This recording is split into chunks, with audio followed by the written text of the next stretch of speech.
njye ko twari duhuriye uyu ni wawundi niko yakubwiraga uyu mukobwa wawe ati n'uyu nguyu ubwo ari kwihuta ntabwo nyine nanzo umusego ntabwo nica. Ndashaka kubaza hagati yawe n'uyu ninde wateye umukobwa wanjye? Yamukubwiye hagati n'uyu.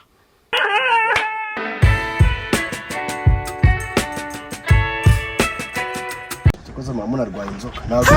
Wowe ntabwo uzirwaye? Ako kadewa yo nakamunyura hato ubwo nta nzoka urwaye wowe. Wese urya neza urara muri. Namba nanjye mfite umugore ntunze. None baziko utarya neza muri babiri. Ibyo ndya mwe mwigana muri babiri. Mada yo byanzura ukana iyo byanzura ukana. Kawukana ni mufu wamubwira imbiri. Tugapfuka nk'ikinyabwoya. Oye wikwisa fana. Mugira amatiku. Amatiku na yaso. Nese manase mufite imodoka izabimura. Mfite imbwa izatumokera iruhande.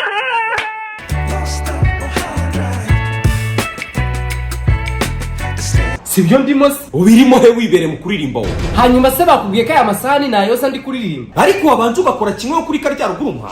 Vuga ngo turi ba karya ruguru. Usko wagira ngo uri boss. Yesu cyeka atari igihe gito nanjye nkagira akabari kanje. Wowe n'ubugoryi bwawe wakubaka akabari kagakomera. Ndakwirukanye rero. Kubera iki se boss? None niba urwaye akaboko akazi kanje gasaba gukoresha amaboko urumva ukigashobora. Niba turi kimwe se kuki ntari koza igikombe. Nuko nta kigozi iki gikombe natso. Akora ku bwonko jewe nanga kubona ibintu byo kwa boss anga bisa nawe.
sezeranya